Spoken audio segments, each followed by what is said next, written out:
So good morning mga boss. So yan, ito yung ano natin, kulungan na pliers loop. So yan, may bago na naman tayo upgrade. So yan, dati linis tayo na linis dito sa ilalim. Tapos yung mga nalalaglag na pagkain pinupulot din ng mga plier natin. So nahalo na sa may tae nila. So posibleng magkasakit sila ng salmonella. So ngayon, para ginawa ko, lagyan ko ngayon ng poop tray. Ayun mga boss, lagyan ko ng saluhan. Hindi kasi ko pwede dun sa yung ganto na pupunuin ng plywood. Dahil masyadong kailangan ng madalas na pagkudkod nun, medyo may ginagawa tayo boss. Pagka may mga pasok yung bata, nag-atid tayo, ganun, kung ano yung ginagawa natin. So hindi tayo pwede nung laging kutkot, laging linis. So ayan.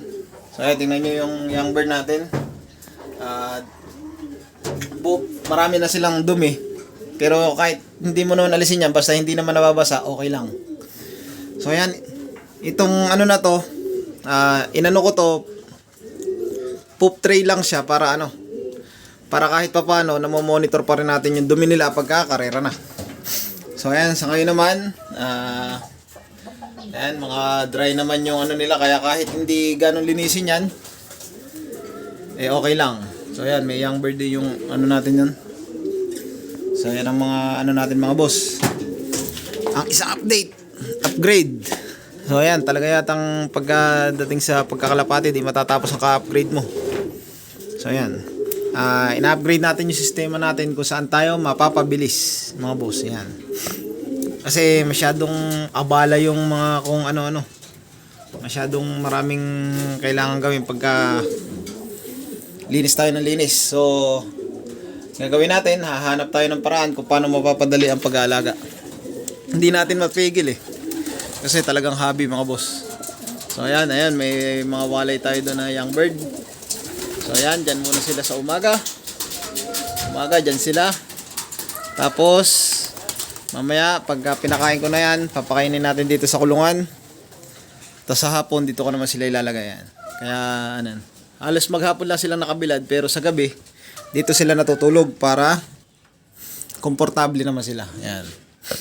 Yan, sa ganyan pamamaraan mga boss, matututo na yan. So normally, ang ganyang hindi pa masyado nakakalipad, mamaya, pagka nakakain na yan, pwede ko na lang pawalan dito para makatungtong na sila dito, matuto na silang pumasok, ganun. So, wala kasi tayong aviary talaga So, ayan. Yan lang ang ating mga way, mga boss, sa pamamaraan natin, sa pag-alaga. Sana, kahit pa paano makatulong. Kinatsaga ko lang na iangat sila dyan, para matuto sila. Kasi sayang mga boss, pag hindi natin kinaga, napakahirap mag-breed, mawawala lang.